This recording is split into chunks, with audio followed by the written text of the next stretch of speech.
In our rich and vibrant culture, the loving, living, and sharing goes beyond the nuclear family.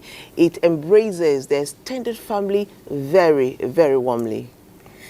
Indeed, Patience, you're so right. This warm embrace encompasses that special group of people where your spouse, your partner, indeed your helpmate comes from.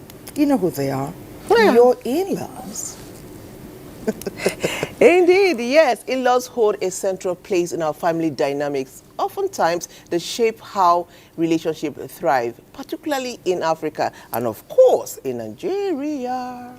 Ooh, yes, so our great country. We also answer present, never written, unapologetically Nigerian. Yes, so. You know that gone are the days when our children choose to work from a local government area, their community, their state, or even their nation. Nowadays, our children, they've gone global. If they're from Nigeria, they're going to China. They're going to, they're going to Singapore. And they're learning the love language of those countries in the hope that their partner, their spouse will learn theirs of our great country, Nigeria. But what never changes is that amazing extended union that embraces once again in-laws. Yes, yes. Where a family exists, in-laws do exist. From the very supportive mother-in-law to the wise father-in-law. But we do know that in our part of the world, these relationships are steeped. Their roles are actually steeped in tradition. But how have they evolved given how globalized our world is today? Global or no global, Nigeria, not the carry last.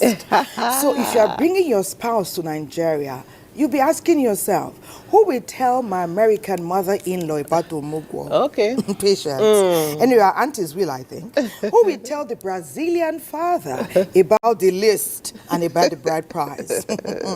But what is really important is that the dynamics, though they are different, love, companionship, the ability to yearn for a union that will last and stand the test of time is synonymous everywhere in the world. So we welcome them as long as their interests are good.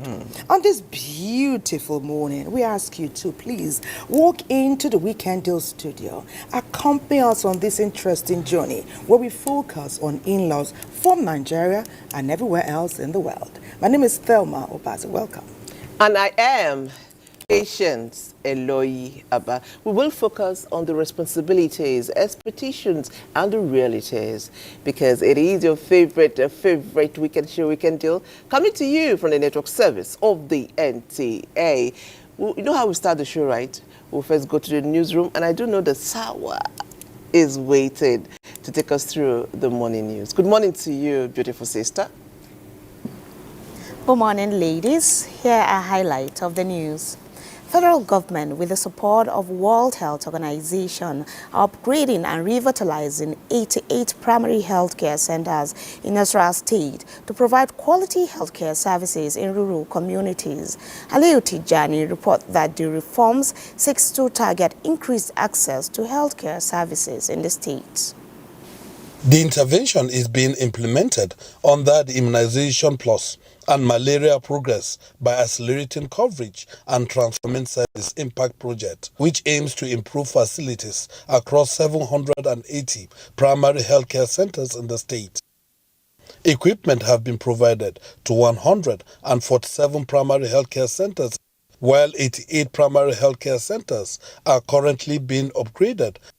The stakeholders' engagement is to assess progress made in the implementation of the impact project. We want to double all the indicators we are tracking, both maternal child indicator and malaria indicator. We want to more than double those indicators. However, stakeholders decry low patronage of rural population in accessing primary healthcare services. PSC posed a strategic point of blocking most of these diseases through proper vaccination. By end of 2025, we'll reach to that 147 primary health care that is similar to the whole of Nasarawa State. The project will end by the end of the year. The implementing players commit to scale up interventions across all primary healthcare centers in the state. Aliyu Tijani, NTA News. Meanwhile, Minister of Solid Minerals Development, Dili Alake, while at the National Assembly to defend the ministry's 2025 budget proposal, said the ministry in 2024 tripled its projected revenue from 11 billion to more than 37 billion naira. This information prompted the committee to support increased allocation to the sector to further tap its potentials. National Assembly correspondent Lami Ali report on this engagement and that between the Joint Committee on Trade and Investment with the Minister Jumoke Oduwale. The need to diversify the economy of Nigeria away from fossil fuel. The whole world is transiting from fossil fuel to green energy. And the ingredients of green energy are the minerals and the critical metals that we have. So creating this ministry was to harness the potentials of this sector for the benefit of Nigerians. From ocular proofs and visibility of actions from the ministry, we have not been sleeping. No doubt, the vision of the administration of President Bola Tinubu for the solid mineral sector is yielding desired outcomes. After the minister reeled out the achievements of the sector in the last 1 year, the lawmakers insist that government should leverage on its potentials to grow the economy. We've all agreed that data is important. How do we drive exploration with 9 billion? The time has come more than ever where you have to start taking bold steps, and those bold steps must start with this sector. At another budget defense session with the Minister of Trade and Investment, Jumoke Oduwale, the Joint Committee wants federal governments to channel more efforts to expand trade relations and improve investments to drive job creation. The projection of 2.4 billion is abysmally low. It is very, very low. What you need to do is to look at your revenue lines and see those that you can grow. We'll ensure that the ministry is enabled to play its vital role in facilitating the ease of doing business through enhancing productivity and competitiveness. This ministry remains committed to achieving its vision of promoting economic growth, creating jobs, and generating wealth for all Nigerians. Harness the nation's resources for socio-economic development of the country through equitable allocation of funds in line with the fiscal policies of the federal government to meet the yearnings and aspirations of Nigerians. The ministry was, however, asked to submit more documents to the Joint Committee for further scrutiny. From the National Assembly, Lami Ali, NTA News. Now, the Nigerian Air Force is not just an institution, but a family, and families grow together when they share their stories, struggles, and their victories in a bid to ensure that the experiences of veterans are not forgotten, but used as a guide to inspire and lead the force into the future. The Chief of the Air Staff, Air Marshal Hassan Abubakar, had a parley with some Air Force veterans in Abuja. Defense correspondent Olajide Bello reports. Veterans often symbolize the importance of teamwork, leadership and accountability, as these are the essential skills developed through military training and experience. One of such is Air Vice Marshal Olatokunbo Adesonya, the former Chief of Logistics, Headquarters Nigerian Air Force, and Managing Director, Aeronautics Engineering Technical Services Limited, domiciled in the Nigerian Air Force. For him, the watchword for retirement is preparation. So one must always have a life of purpose. And it's also been a period for me to give back to the society. And that's why every opportunity I've had, I've been able to educate either on national security issues or other issues.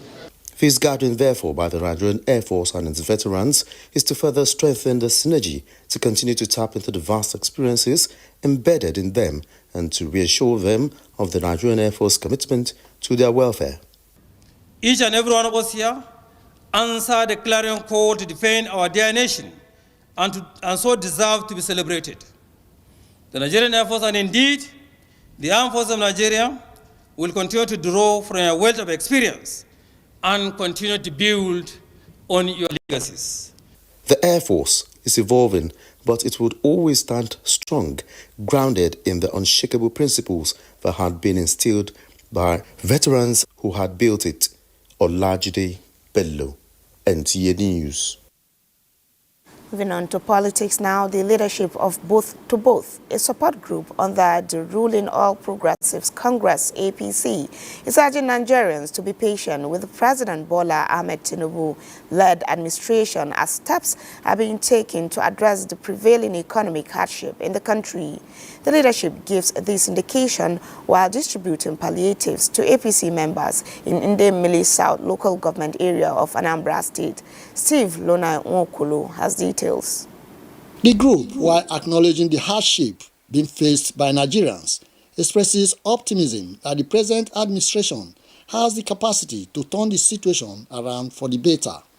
According to the organization, the government is working assiduously to ensure that the burden of reforms being implemented does not affect the poor and vulnerable. The group insists that what the government needs at this critical time is patience and cooperation of all. Our own is to contribute and to tell our people to keep faith with Mr. President as he navigates the ship towards the promised land for all Nigerians. What I'm trying to say for me to tell my people from Idemili South, Anambra State, for them to give Mr. President time. Our President, Bola Ahmed Tinubu, is doing is so fantastic. This parity will go a lot for the masses. The organization is currently distributing palliatives to APC members in the 774 local government areas in Nigeria. The initiative, it says, is aimed at strengthening the president's support base across the country. From Nobi, in the Ndemili South local government area of Anambra State, Steve Lonai Nwokolo, NTA News. Nigeria's First Lady Oluremi Tinubu has described the death of the eldest son of Jigawa State Governor Abdul Wahab Umar Namadi coming shortly after the passing of the governor's mother as a difficult test of faith. She was speaking during a condolence visit to the state governor Malam Umar Namadi at the government house in Dutse, Jigawa State. Correspondent Adeni Taiwo reports. Braving the extreme weather, Nigeria's First Lady Oluremi Tinubu is in the state to condole with the governor, Malam Umar Namadi, and his family over their losses. The mood at the state government house, Dutse, where she was received by the governor and his wife, Hadiza Namadi, was sober, the loss weighing so heavy. So, the First Lady offered words of comfort on behalf of herself and the President, sending her condolences to the government and people of the state at the council chamber. The First Lady highlights the need for the grieving family to surrender to the will of God. Anytime you can call any of us home. And I believe that we say, oh, we want to live long, but God is the only one that assigned time to each and every one of us. And we believe that is Abdul Wahab's time. And we pray that God will comfort the mother, comfort the father as well, His Excellency. Nothing happens without the knowledge and will of God, says the governor, as he appreciates the comfort offered his family by the visit of the First Lady. You and Mr. President have done everything possible to comfort us. And I want to assure you that what you have done has really strengthened us, has given us more courage and more comfort. Like you said, what happens to us is an act of God, and nobody will question God.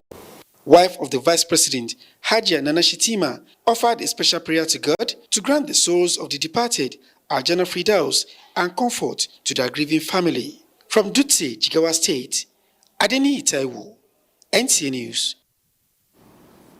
And that's the news at this time. Weekend Deal continues shortly after this break.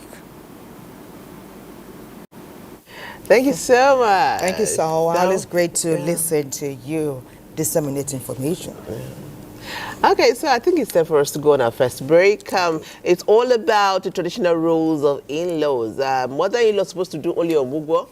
Our father-in-law is supposed to just advise and look the other way. What exactly are they doing now? We'll dive deep. So don't go away after the break.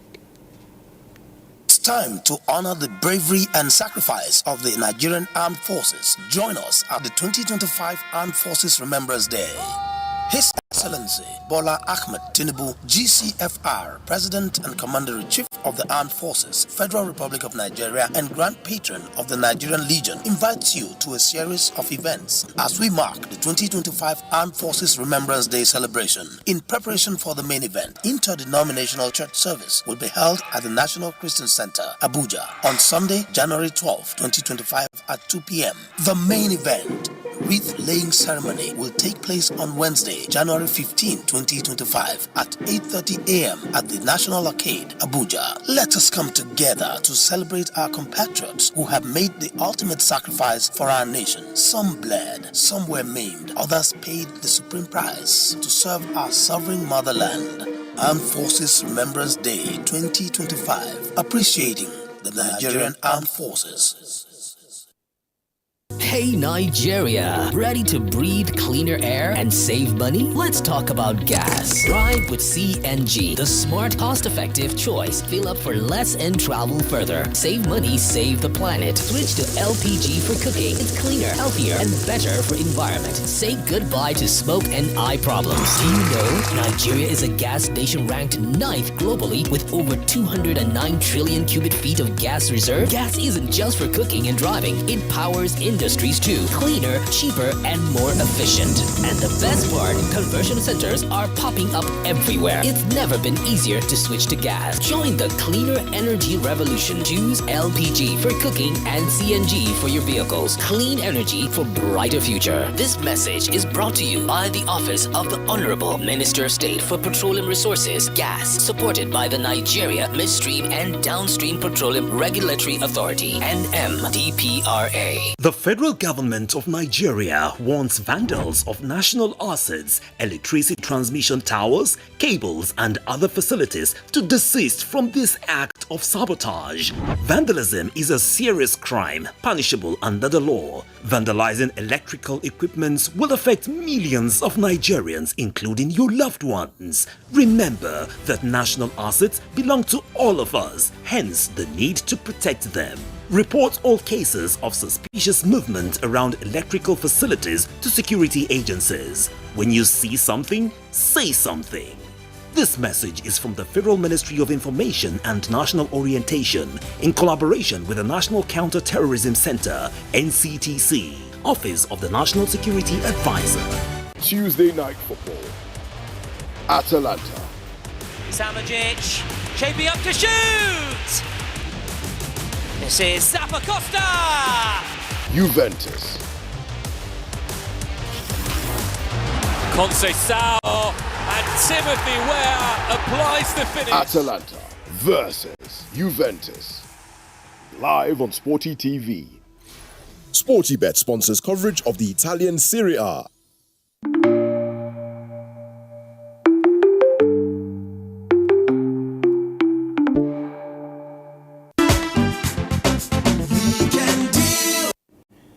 From yesterday, when the focus was on the reason for tying the nuptial knot, is it love, money, great looks, or a combination of all? We're delving today into the role and impact of in-laws, whether they be from your great country Nigeria, from the African continent, or anywhere in the world. Does the role and interpretation change? Well, trust Francis now to set the ball rolling as usual with our background feature. Francis, what did you find out there? Please share.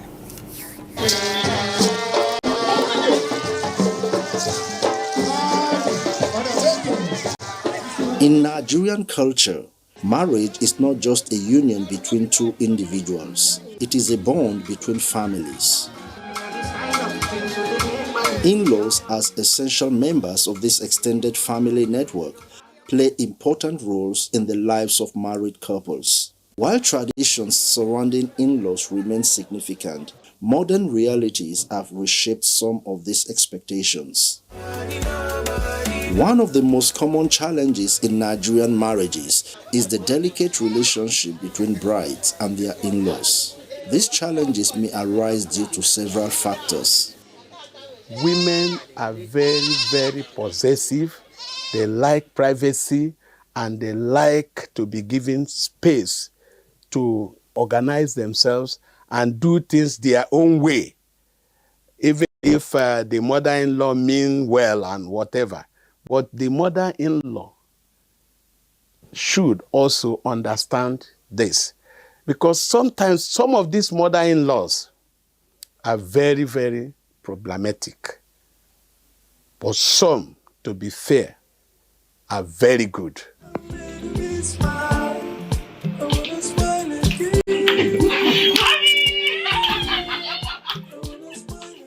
In some instances, parents become overly involved in their children's marriages, leading to possessiveness that can strain the relationship.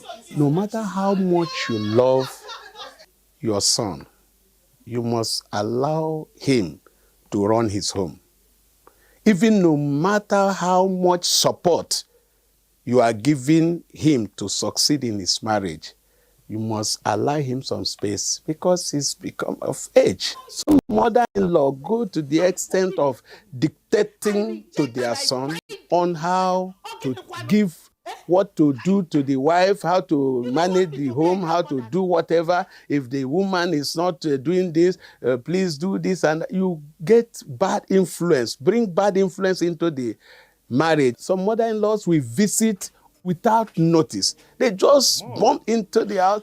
Where are you coming from? I'm coming from the village. I just come to visit you people to see how you're doing. No courtesy, call, no nothing.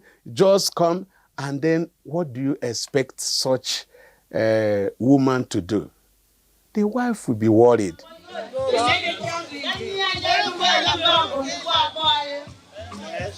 Maintaining a healthy relationship with in-laws is crucial for marital harmony. Here are some tips. One of the important things to do as a prospective wife to somebody's son is to be friendly with the parents. Study them, see how you enter them, because if you are in love with them, whatever concerns you becomes their problem, and they will never allow their son to maltreat you. But when once you come in and take over their son and say, well, this is my husband, I don't care whether the mother, how the mother feel and all the what, it will give you equal dose of what you want, and that is not too good. Even the mother-in-law, you should know that through your daughter-in-law, you can get what you may not be able to get from your son.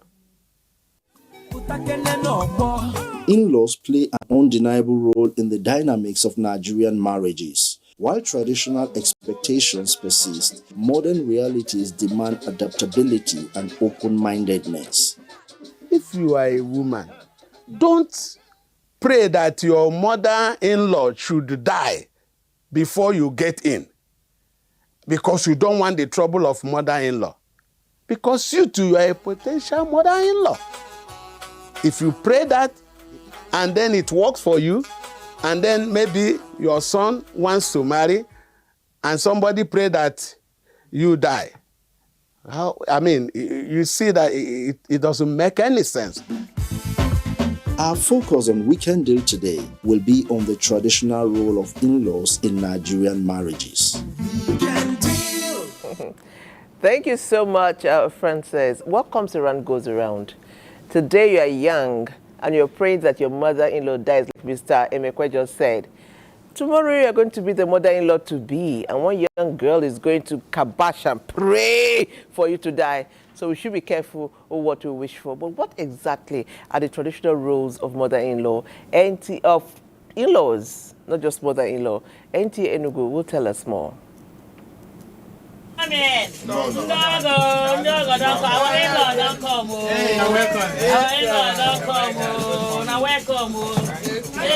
beautiful in-laws. In-law. This is a color we are using to say you are welcome. Ogom Malube, the traditional first visit to the in-laws after marriage, is a pivotal event that holds important significance in establishing a strong and harmonious relationship between the couple as well as their families. This visit is made by the bride's family to the grooms.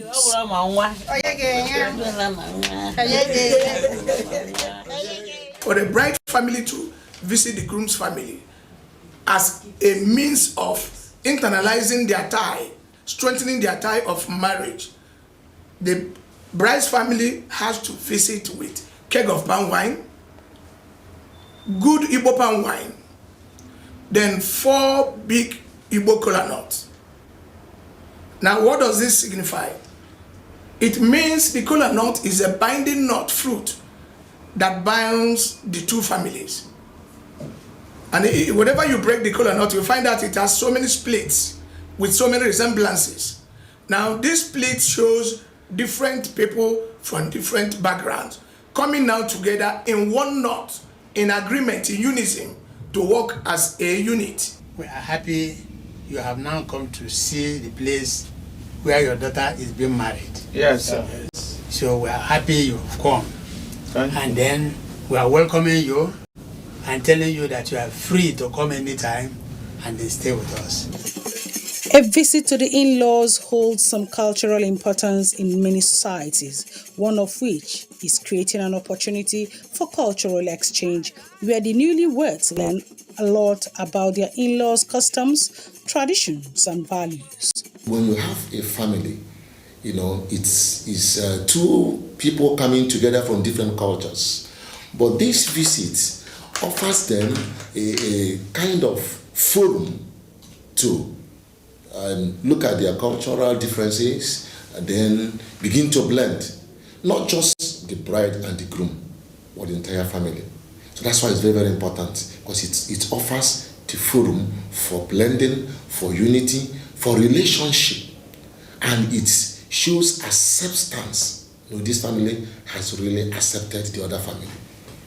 In the contemporary Igbo society, the tradition is still valued. Its implementation has become more flexible and adapted to individual circumstances. Yes, people still do it now in Igbo society. Even as it is now, in this modern time, it is very, very demanding. It's highly expensive. Most groom's family who have money and the bride's family who have money, they go a long way making it an elaborate society occasion.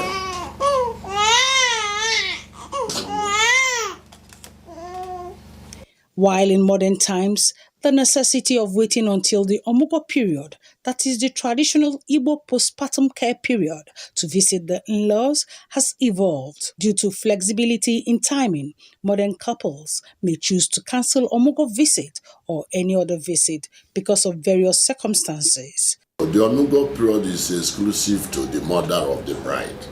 It's not extended even to the father. So the Omugo is quite exclusive. That is why men complain that the woman goes there to eat from the hands of their daughter. When she comes back, he comes back with a snap and a walking stick. So meaning that if I drink and get drunk, I will use the walking stick to help myself.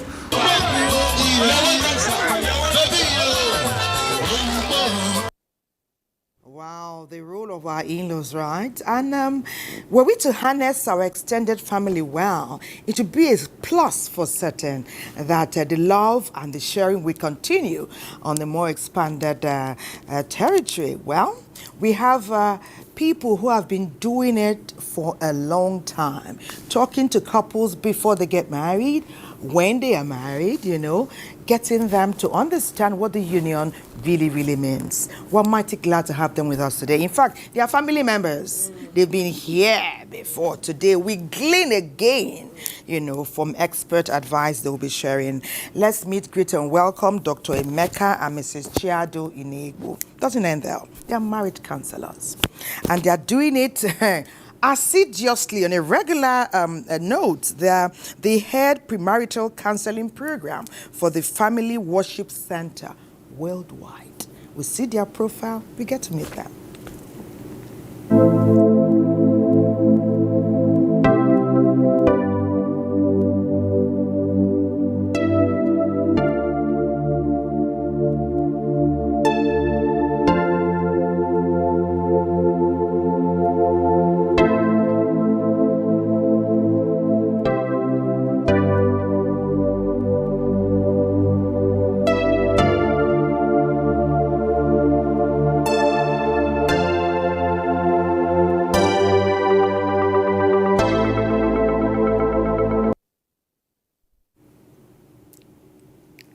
You're welcome to the Weekend News Studios. Yes. Okay. I'll start with Lolo. You know, that's what we call you, right? She's our Lolo. It's good to have you back and you look beautiful. Thank you. Okay. Thank you so much. So, as a young woman marrying, what were your expectations of your mother-in-law? Were you worried? Okay, how was it meeting her when you were taking for introduction? How was it? So, let me start from there. How was it? Okay, I think I was actually looking forward to it. Oh. I know my mother and my grandmother had a good relationship. Okay. So I was actually looking forward to a good relationship with my mother-in-law. Okay. And I remember very well the day he took me to the house. And she was very excited to see me. Okay. Being the last born of the family. Oh, so the baby of the house. You went and took the baby of the house. You can't mind, though. Yes. She was very excited because we were in the same school. I think there was a time he was very ill. He wasn't eating, he was not supposed to eat oil. Okay. So I was cooking. I'll cook without oil and give him. So he went and told his mother. So he was very looking forward to the seeing mother was me. expecting. Oh, that's so It's great to sweet. see the Nigerian woman that has mastered the art of cooking without oil. That ought to be in the Guinness Book of Records. Honestly, you that's know that it's beautiful. being spread out there for health reasons, but many of us are yet to master it. I can't wait to hit the ground running with Dr. This is such for us, when your hands are clean, they say you can eat with elders. Oh, yes. It's a very interesting convo. But we know the word out on the street. The street is not friendly with this topic because some people have had, in their own words, some not very Pleasant creative experiences. They say they went in with best intentions and they were burned and are still being burned till tomorrow. If somebody, a lady is going to meet her in-laws for the first time, we know the trepidation often is with the mother. Especially when the girl is going to meet her husband to be his mother. If they don't bond that day, there's like half of the plans will just be going backwards. So there's some trepidation. But what ought to be her countenance? Should her groom-to-be let her into some family treasures and secrets? Okay. She too, irrespective of status, job position, age, because it doesn't still change. You should humble yourself. I have a case, sorry to go further, I have a case where a firstborn girl was marrying a lastborn son. Mommy and daddy's boy, auntie's boy, family's boy. She too, everybody's girl. Brilliant, ingenious, high-paying job. So you can imagine how she went there. What They a met in the combination. foreign land, foreign Yes. school. And I don't know, it does seem as though she wasn't prepared. Though she grew up in Nigeria up to a point, but tell us. Okay, so very interesting and exciting topic. And I'll just write off what my wife had shared when she started because he answers to this question you just asked. The most important component here is the man already knows the mother. You know your mother. Like you mentioned, it is important you also let this other woman you're bringing in into some secrets. Tell this woman, this girl you're bringing to your mother, who your mother is. What's your mother's perception of dressing? What's her perception of women? What kind of topics will interest her? Make it easy. If you do not let this girl that you love so much, you want to marry, and you want to make a positive impression with your parent, and you do not let her in, she's going to make a mistake. For instance, we are very cultural in Nigeria. If you're taking a wife to go and meet your mother, who is highly religious, that means that you need to tell this girl the kind of dressing she has to wear. Just let her in on some secrets. How do you greet? If a girl comes in and no matter what background she's from and stretches out to shake your mother's hand, when your mother expects her to kneel, you're already setting her up for a failure. So let her into some secrets. Even for the other way around, if a woman is taking the man to her own parents, let him into some secrets. And that is what we say. There must be conversations. What level of openness, what level of background preparation are you doing to bring these two families together? we must remember that marriages are between families, Yes. not just the two people in love. Yeah. So start them up well. So let them into some secrets. The illustration you gave is a very good one. Now, this is who this lady has been. She's been there for everybody. The one who stands and carries everyone on his shoulder. And this man is the baby. He's the last, but he's a man. So everybody has supported him. If they do not have a conversation and have a good understanding of their backgrounds, they're going to have issues even with their families. Because everybody else is going to expect this lady to continue to carry her own part of the family, and his family will begin to see her as a threat. She's coming to show that she's a man. Meanwhile, she's been this all her life. All her life. So you must have open conversations to make it easy for your families. Okay, but again, Chief, I'm still coming back to you. And, Yes, please. Again, I will also be writing off what you just said. Yes, I agree that to make the ground softer for who is going to be introduced, there will be wet the ground. Wet the ground. Information should be, but again, the place of keeping it real. Say you are a woman who all you like to wear is short knickers. I'm laughing because it's summer. All you want to wear every day is a bomb short, and then they say, okay, wear this long gown, do this, go there, and after it. After that introduction, you go back to who you are. A lot of mother-in-law will say he has changed. When she came to, where is the place of keeping real in the premarital thing, so that you don't get married and then they say she changed and they begin to hate you? How do you keep it real? Okay. I don't know. Or should the son-in-law have conversations with the mother? Absolutely. Absolutely. It is that open conversation that I'm talking about. It is not a one-way thing. No, having said to your mother, this is my girl, this is where she's coming from, and all she's known is to wear bomb shots. Because that's her upbringing. And her parents and all she has known, there doesn't see anything wrong with that. If you have accepted this woman for who she is, also tell your mother, this is the woman I want to marry, this is how she dresses, this is her culture, this is what she knows. Have open conversations so nobody gets a shock. Nobody gets a shock. You know how to look at each other and accept the person even before the person gets into the space. It is where you leave it to chance That's I have a problem. that you can begin to now say, this woman is disrespectful. For instance, when Nigerians, we intermarry. If you take somebody from the north to the east, or you take a Yoruba girl who's used to, going on her knees to greet, or a Yoruba mother-in-law who expects a daughter-in-law to greet, and then you're marrying this girl who you brought from Italy. She doesn't know it. She doesn't know it. So she's not going to pretend. So she doesn't go on her knees that day, or she goes on her knees because out of courtesy, and the next day she doesn't. So you must have that conversation and know what to expect.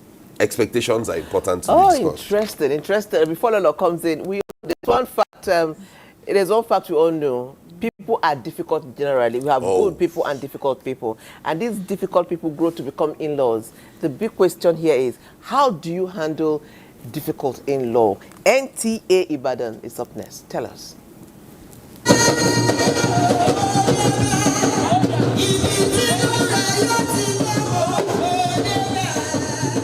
Marriage goes beyond the joining of a man and a woman as husband and wife. According to the tradition of Yoruba people of southwest Nigeria, when you get married, you are also married to members of the extended family.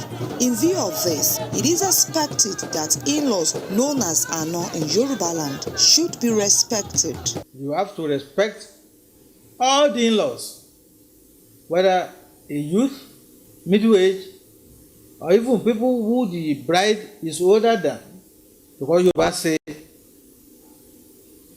1,000 husbands marry one wife in the Yoruba culture. That is, in English language and culture, it is called in-laws. As the couple relates with their in-laws, they discover that some of them are very difficult to deal with, and this can lead to serious conflicts if it is not properly handled. In the area of communication, the issue of language now comes in here, where we have the mother side, being a pure Igbo, and they have not even gone to school. So if the new wife now comes in, they may decide not to be speaking in their own dialect, and the bride now will be in a dilemma of understanding what they are saying. There are usually signs that some in-laws will be difficult, and if they are identified early, necessary steps can be taken to avoid conflict. Our youngsters, men and women, must be taught to return to the old culture of courtship, because it's during courtship that the future husband and wife will study and know the wrongs, weaknesses, and strengths of the future partner.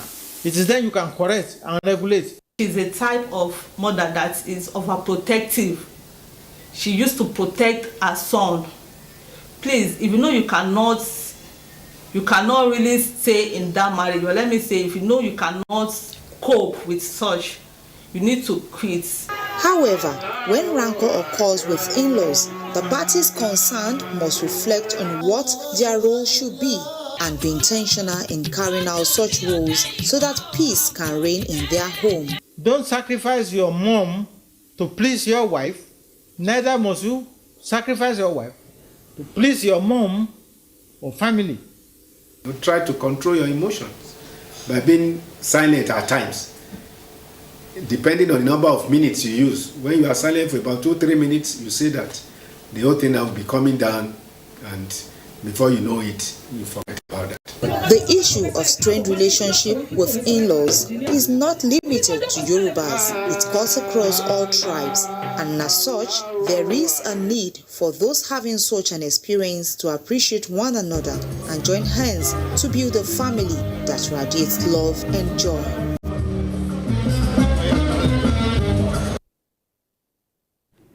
Difficult is as difficult goes, really, because one person may perceive somebody as difficult. Someone else may say he or she is very open.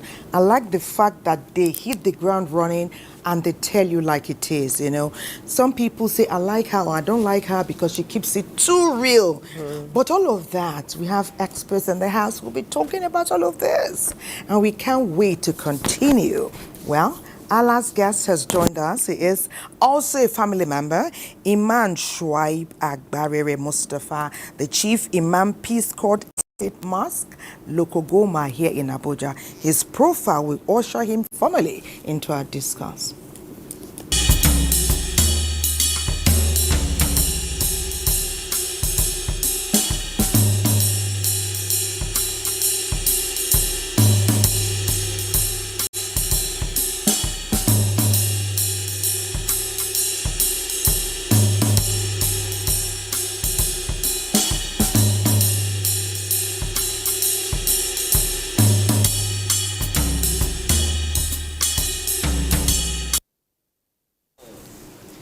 So good to have you back in our studio. Thank you so much, my family member. Yes, so our family member.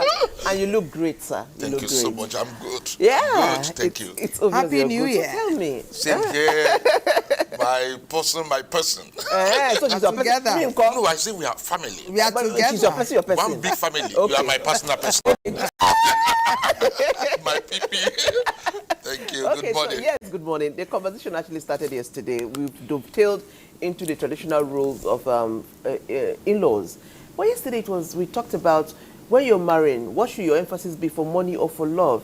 And we had all manner of conversations and perspectives yesterday. We want you to start from there to tell us, Islamically, what is the injunction when you're marrying? What should you consider most important? Well, I don't need to beat about the bush in hitting the nail on the head. There is no consideration for any other thing in Islamic perspective rather than first love. Money is not a consideration in marriage or in any relationship, because monies can come and can go, but the couple will remain forever if there is love. So that abiding love should be the rudder that will stabilize the movement of the marriage from the cradle to growth and till eternity. Islamically, Islam gives consideration to another thing, that is religion. The Prophet, I will quote one tradition of the Prophet Muhammad sallallahu alaihi wasallam, that where it said that Tunka ole Maria le Arba, they marry women for 4 things. Okay. It said Limalia, if she is worthy. Lihesabia, our family background. Lijamalia, our beauty. People will say, yes, I want beautiful woman. Yes. Now, finally, he said Lidinia, our religion. He now said all those those qualities, they are good. But he said, please, whichever one that you're taking in, try to also align it with religion, with faith. Faith. Yes. Marriage without faith will always fail. You understand that? You need to have the fear of God. Yes. If your husband is the one that, having married you, is still going about doing chuku here and there, yes, it means he doesn't have the fear of God in him. Yes, true. Because adultery is what is prohibited, Yeah. both in Islam and in Christianity. Okay. So that fear of God must be there. Must be there. That's why they say that at the zenith of the, what do you call it, of your wisdom should be the fear of God. Okay. So I would say that marriage is founded upon love. Interesting. The foundation of love and faith and religion. That is fear of God. Good one. So that is the issue of money. Money, like I said, is paper. Money is paper. Okay. Okay, Imam, very Money na interesting water. perspective. Yes, na water, thank you. You know, you are speaking from what, you know, you are saying it here in Weekend Studio. Yes. Out there on the street, it's another reggae. Yes. You know,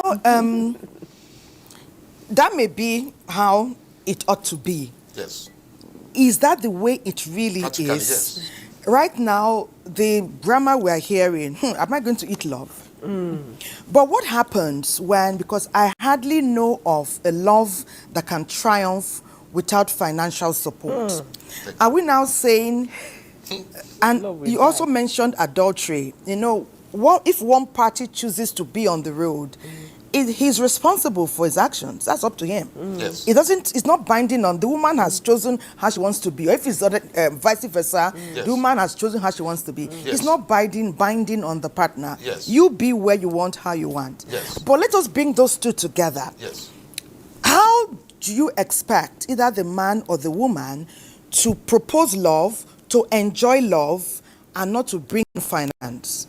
What we learned from some young people even yesterday was, and a reverend and then one of our big aunties was that there should be a conversation.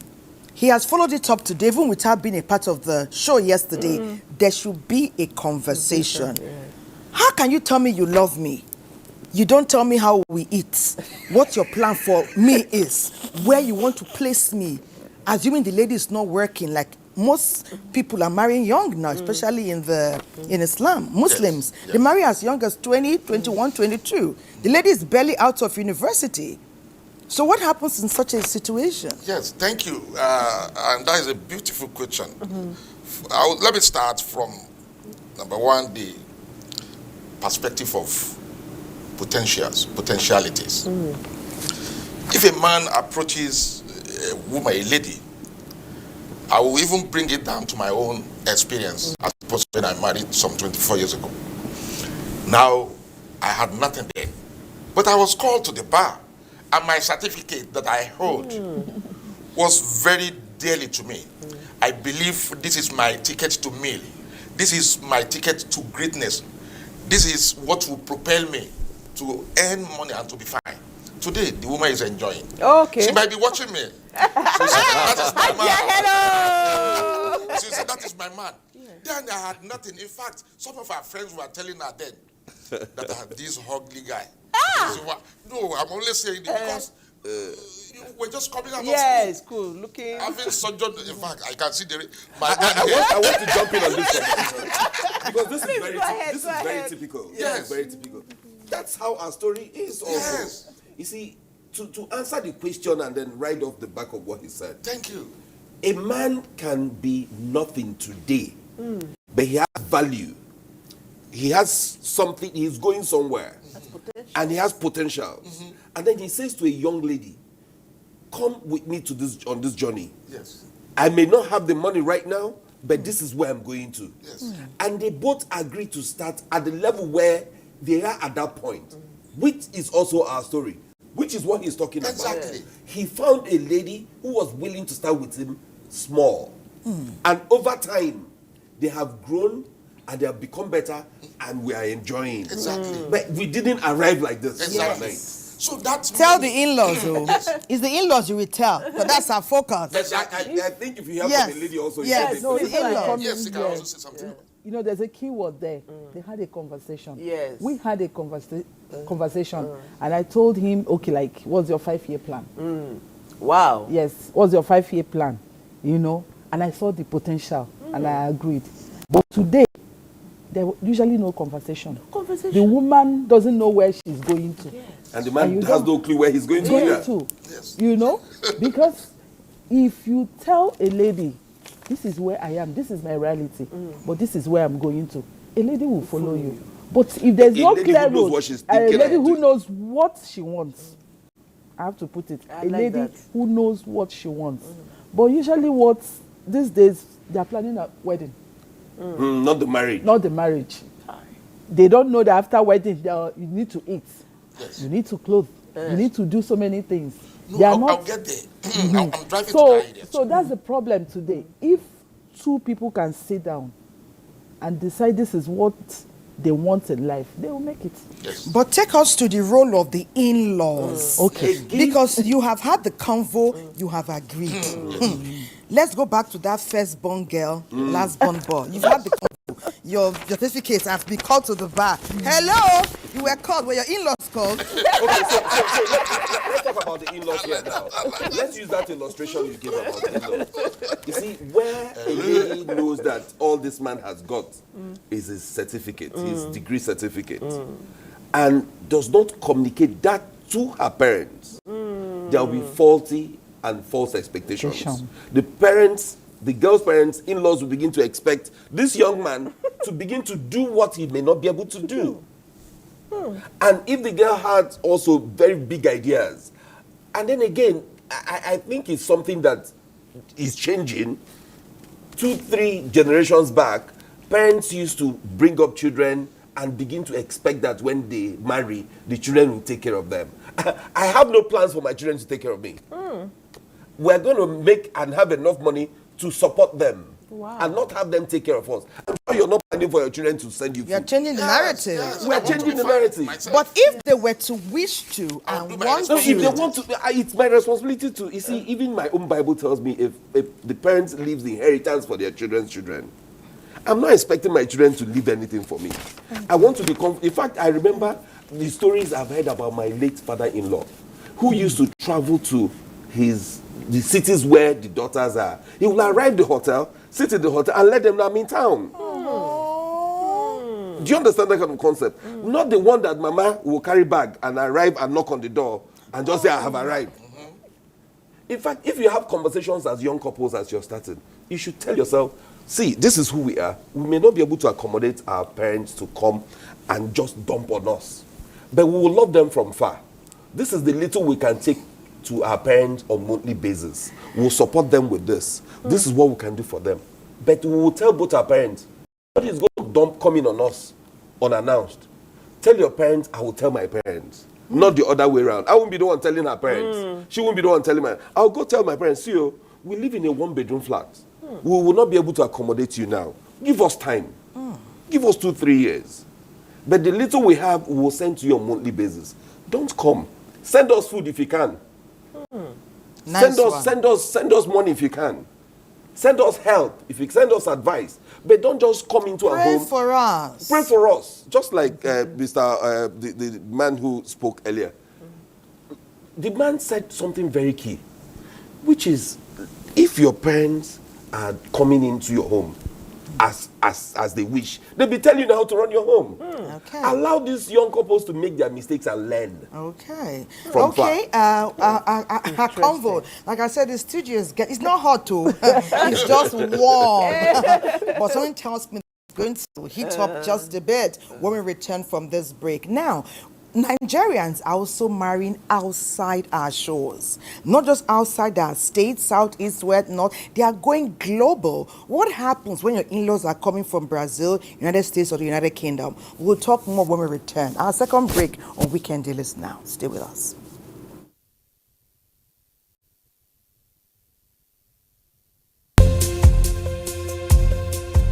Why do we have to arrange all the goodies into a tower? We should all take what we want, as we want, and when we want. From Pets, it's important to secure the goodies and protect them for everyone.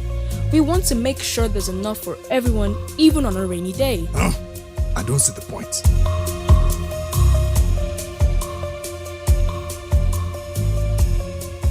Oh no!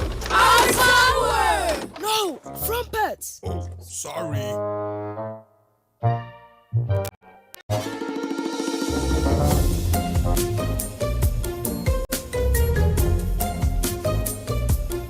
This is a perfect example of how one poor choice can bring down something so great. And our one small good action can make a big difference. Remember, everyone, let's focus on making the right choices and doing small acts of goodness. Together, we can build something even more magnificent for everyone and ensure that it lasts.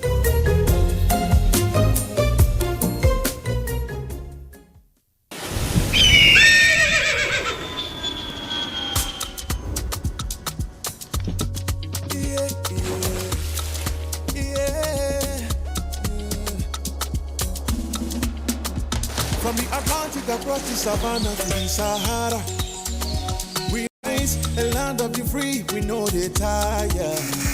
We dream great, our spirit is undying. Resilient, rooted like palm tree, we sway in colors, with undying demand, we bet solutions, we ignite passion, yeah. Each ethnicity is unique, we have more than just a nation. We are Nigeria, strengthening unity, we know they carry lives. We are Nigeria, together live the dream of a land with great destiny. We are Nigeria. I am the real Nigerian. Brought to you by the National Orientation Agency, NOA.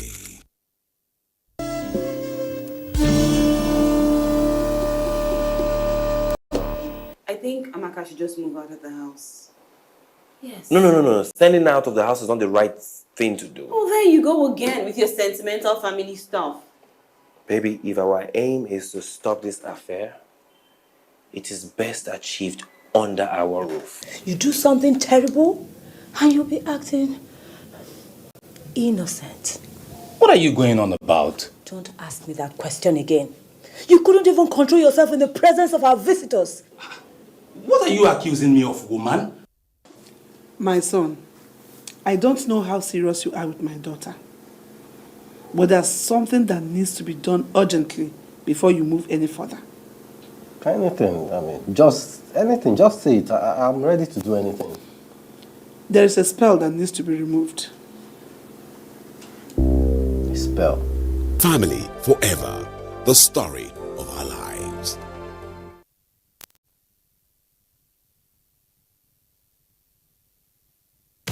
This Sunday, Venezia. Oristagno into Zampano! Inter Milan.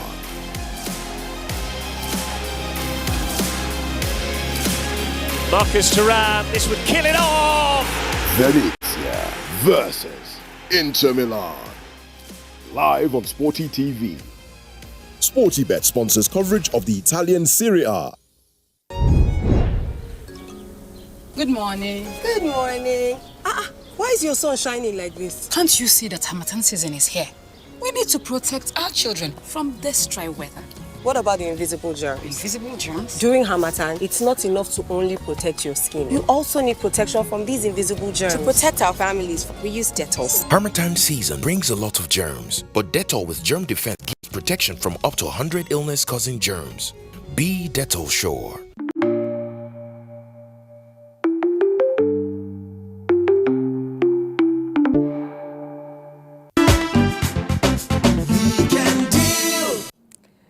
Welcome back. If you're just joining us, it is your favorite weekend show, Weekend Deal, and today our focus is on the traditional roles of in-laws.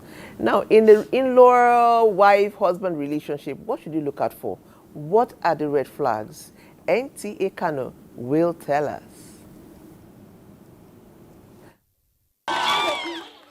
Marriage is a culturally and legally recognized union between two individuals known as spouses. In-laws, on the other hand, can play a significant role in marriage by offering emotional support, fostering family unity, and providing guidance. However, their involvement can sometimes create tension if boundaries are not clearly defined.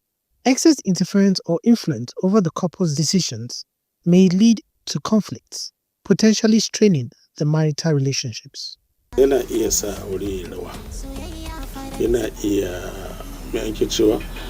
could make misunderstanding between married couples and also lead to hatred and contempt. The man is at the middle, trying to pay the needs of his mother and his wife too. So the issue is, before getting any relationship, one has to scan the relationship. Like in the case of daughter-in-law, before a woman gets into any relationship deeper to the time that the issue of marriage will rise, she has to scan the family she's getting in. She has to scan the family she's getting in to know the in-law she's meeting and her likes and her background and her values. Likewise, a husband, before he gets any married, he has to scan how could he relate between his mother and his wife. When the couples are matured enough, I think they should handle situation by themselves. Some parents who are not godly, they always tend to advise their children in the wrong way. How can couples effectively address these challenges? Always trying to manage it by being patient and praying to God to give me a patient heart. Because they are my in-law, they are part of my wife. So if I attack them, I am directly attacking my wife. Everyone has to tolerate the other. And there must be information, they must have a good communication between them. Be patient and be calm to talk to your husband about the situation, giving you reasons why you acted the way you acted. Because if that is not done, telling people outside instead of solving the problem will rather increase the problem. Because by the time you started sharing it out to your parents, to your siblings and in-laws, they will start seeing your husband with that eye that he didn't do well to you. And some, instead of them hearing from him and hearing from me to balance the situation, they goes on taking sides from the first person that reported the issue to them. Then that's where, instead of the problem getting solved, it will now become worsening. In recent years, conflicts between married couples stemming from in-law interference and third-party involvement have become increasingly common. While some level of involvement is necessary to maintain strong family bonds, overstepping these boundaries can disrupt the harmony of the marriage. Well, NTA Kanu, thank you for delving into that area. And Irina, we talked about red flags, green flags, white flags yesterday. And it's all about the flags. I remember Patience also saying yesterday that it is better to be miserable in a Bentley than to be weeping in a keke. And I tell you the fact, I've seen many a woman weeping in the keke. Right. I've hardly seen some people crying in the Bentley and all of that. Perhaps they do cry. But the way they use the hanky, maybe it's the Louis Vuitton hanky, they just dab. To be okay, you know, the none AC of will blow. The AC will blow, and they'll be fine. Put on some powder, and they are good. Nigerians, we are not laughing. That's We're not laughing, but I'm just imagining what it's like. If you are down on your luck, no resources, the tears kind of flow faster. But we did agree we'll take some messages. Let's see how they are keen into our convo and where we can direct our analysis to it. Good morning to our anchor ladies and our guests. I was listening, I was watching when the premarital counselors were speaking. I have an issue with my wife. She would tell her mom not to call or not to pick my calls anymore. And my mother-in-law never cared to call or to ask about me. Maybe because my wife was the breadwinner of the family. Is that right? We had issues for over 3 years. To the moment my mother-in-law did not deem it fit to call me or it was like I was dead to them.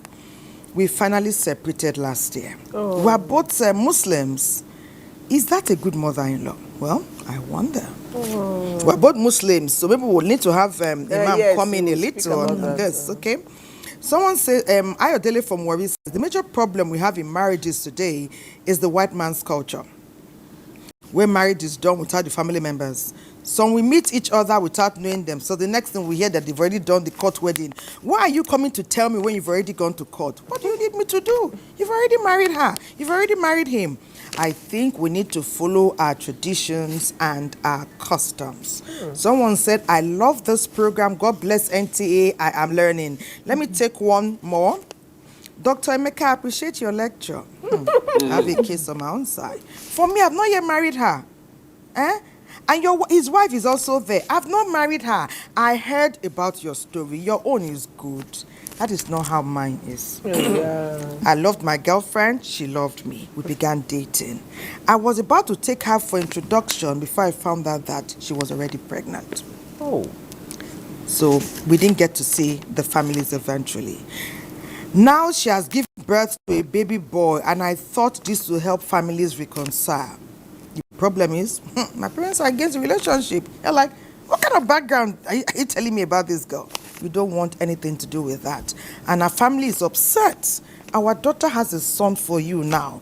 Why are you still pushing us out?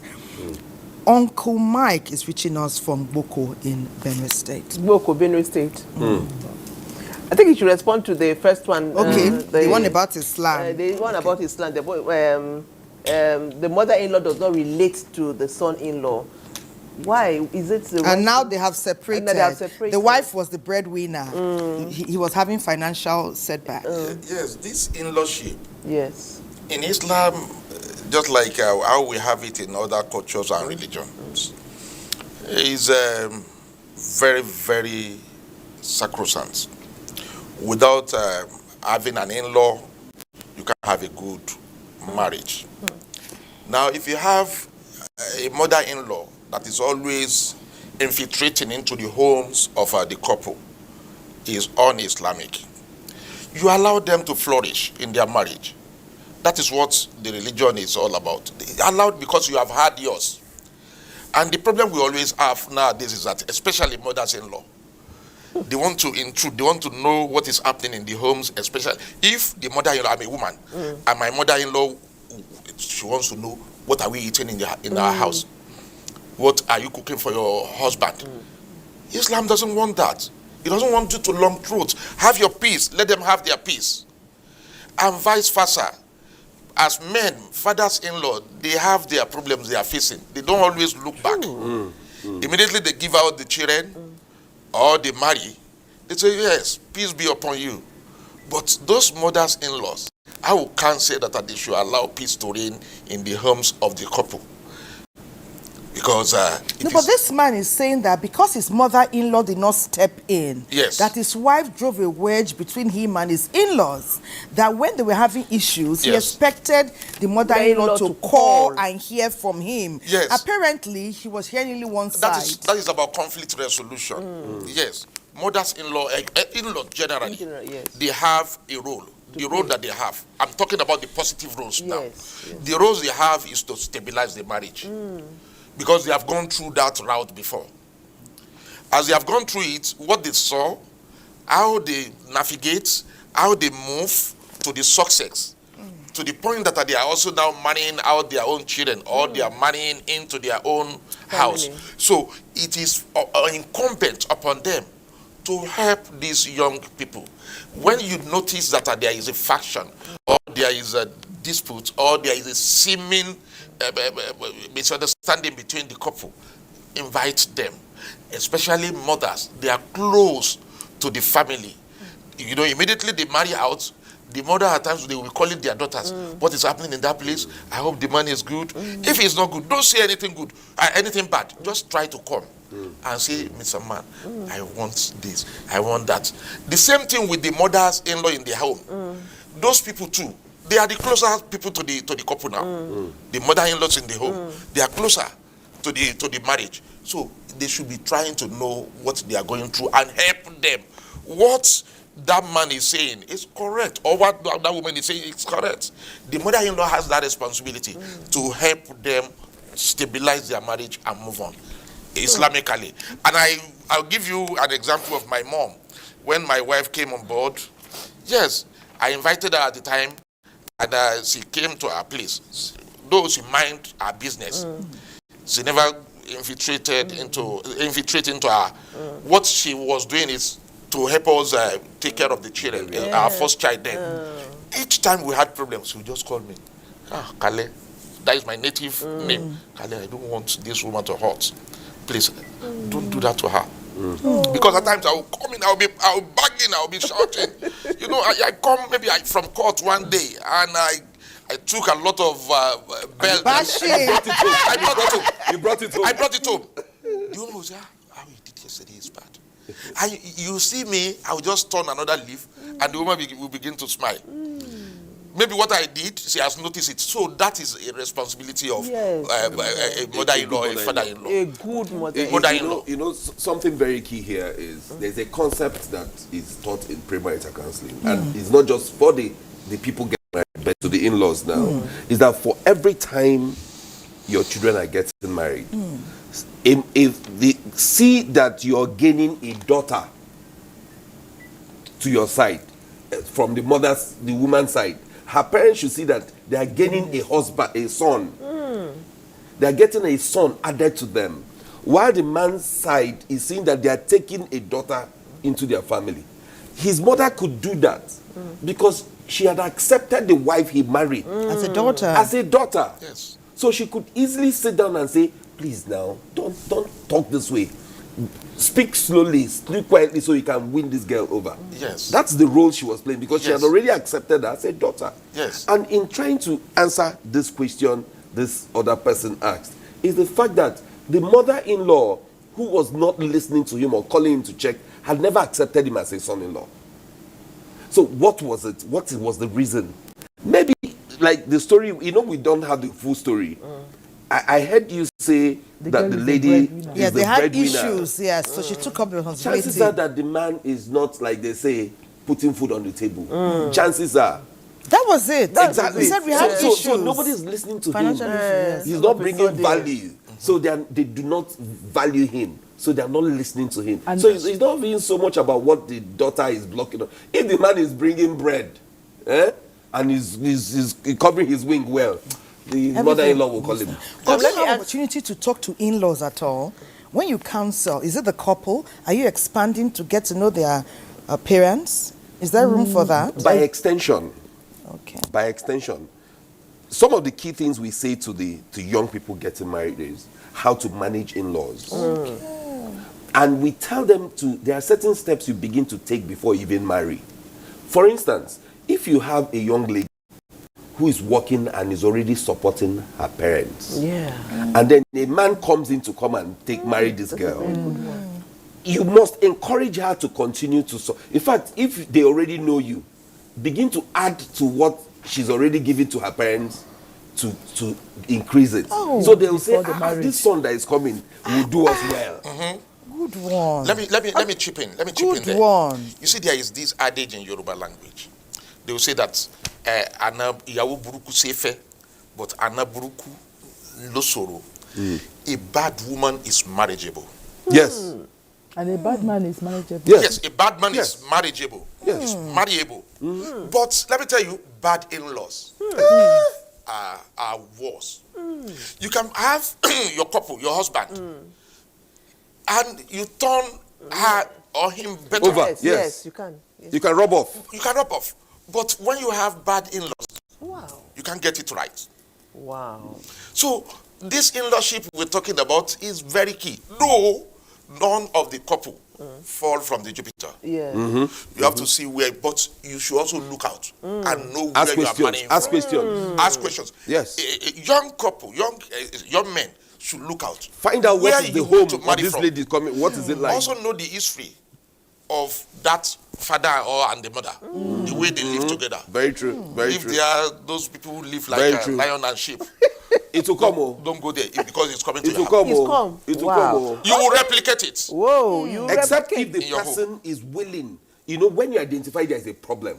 Okay, so there are children who come from bad homes. Does that mean they won't have good marriages? So recognize that there is a problem. I am not coming from a healthy background. My parents were fighting like cat and dog. I recognize that there was a fault there because my father was not doing what he was supposed to. I will not be that kind of husband. Yes. Okay. I I will not be that kind of wife. That is right. I will learn from the mistakes my parents made, and I'll do things Let's different. marry Good one. and see if we can even help them. Yes. All right. So this is amazing stuff. This is amazing. Okay, but we're going to Calabar. Before we go there, I'm leaving a question for Chief. I'm leaving a question for young Emeka. And Imam, I'm leaving a question for young Mustafa. And the question is this: if you're going out with your mother and your wife, who is sitting in the front seat? That's when we come back. Wait, no. Wait, best. When we come back, it's for young. No, you are talking about. No. Let's go to Calabar. No, you answer this question as Chief. That's serious. As young Emeka and as young Mustafa, no problem. Calabar, take it away. No problem. You are talking now as In most cultures, in-laws play a vital role in providing emotional support to one another. In early stages of marriage, couples often go through challenges of adjusting to each other's habits and lifestyles. There are times when there are issues. You notice that the in-laws come in to advise and then speak to the couples so that they will come together in peace. Most society value greetings. The way and manner you greet them is also saved as a way that they value and cherish so much. So in nurturing a healthy relationship with your in-law, this cultural perspective has to be considered. Even dressing is also a very important part in nurturing a healthy relationship. Once all these things are embedded in you from your in-law side, they will really see and accept you easily in the family, and there will be a good relationship. There is need to build a healthy relationship among in-laws. Certain strategies are required to foster understanding and cooperation. We can build a healthy relationship with our in-law by maintaining an open and respectful conversation with them. With this, they will see the sincerity and they will see the openness. And another way of maintaining a healthy relationship with our in-laws is by involving them in family events. With this, they will see that they have been welcomed, they have been accepted, and the little tasks that you give to them, they will go all out to ensure that they deliver on those tasks. To build a healthy relationship with our in-laws, we need love and understanding. We need to respect one another, tolerate one another, and I think forgiveness is paramount to build a healthy relationship. While these relationships are important to the stability of family life, the effect of modernization has indeed had a significant impact on in-law relationships in Nigeria, leading to both positive and negative effects. She used to go to her mother-in-law's place. She will cook for her, she will clean for her, and the mother-in-law will also come to her place, bring food. You know, they were a kind of together. There was this bond between her and her mother-in-law. But these days, you see some young wives who will say, I don't care. The mother-in-law will even come to the house. She's behaving as if she's not there. She doesn't care. There's no bond. There's no love, and all that. So I think in those days, in the olden days, it was far better than what we have now. The key to navigating in-law relationships is to maintain open communication and set clear boundaries where applicable. In-laws should also strive to strike a balance between modernization and traditional values. Building a healthy relationship in every sphere is so key. Nowadays, even in nuclear families, there's wahala, let alone the extended. You enter a nuclear family, the house is burning on a weekend. Can you begin to imagine what is happening in the extended? But that's why we're having this conversation. When the family is happy, society is blessed. Yes. Great things happen. Patience puts an amazing question before that before that journey to Calabar. So let's start with young Imam. Tell us, who will sit where and tell us more. I will be diplomatic. Okay. I will tell that lady, this woman just comes to have little time with us. Allow her to feel like queen. Oh. You have me forever. I'll just tell my brother. If I would tell her to allow my mother to sit with me in front, diplomatically applying wisdom. Because that would be like in the state of quagmire. What will I do? I want to be touching my wife while driving. But that woman will feel, so I've lost this boy completely to this woman. So allow her. I'll just say, Mama, you come. So that is what young Mustafa would do. And that is what I do. Wow. My wife have me forever. But that woman only comes to seldomly take little of me. So let her enjoy little time. That's why. Okay, Dr. Emeka, take us there. I think it's a very, actually, a straightforward answer for me. Is the fact that a wife that knows her place should not be threatened by who sits where. Oh, wow. A wife that is assured of her place, her role, and what she occupies in my life should, even on her own, ask Mama, where do you want to sit? You want to sit in front? That will make that woman feel like, oh, really? I am this. And by the way, there's another way this same wife can also make it happen. Mama, sit at the owner's side. Let us carry you like the queen you are. So it is presentation and how you deliver it. Wisdom. A wife who knows her place should not see it as a contention. But then there's something I also try to say to young people and even to in-laws. The worst thing to have a man be is in a position where he has to choose either the mother or the wife. It's a very difficult place to place a man. And I say to everybody, and I say to in-laws, I say to young people, and to the women particularly, never get to a point where you put your man in a place where he has to, either your son or your wife or your husband, where he has to choose either you or the mother, or either the mother or you. It's a difficult place for a man to be. Avoid it as much as possible. So make it easy for your son, make it easy for your husband. Never put him in that place. Because either way, he's going to get hot. He chooses his mother, he has problems. He chooses his wife, he has problems. So never put him in that state of quagmire.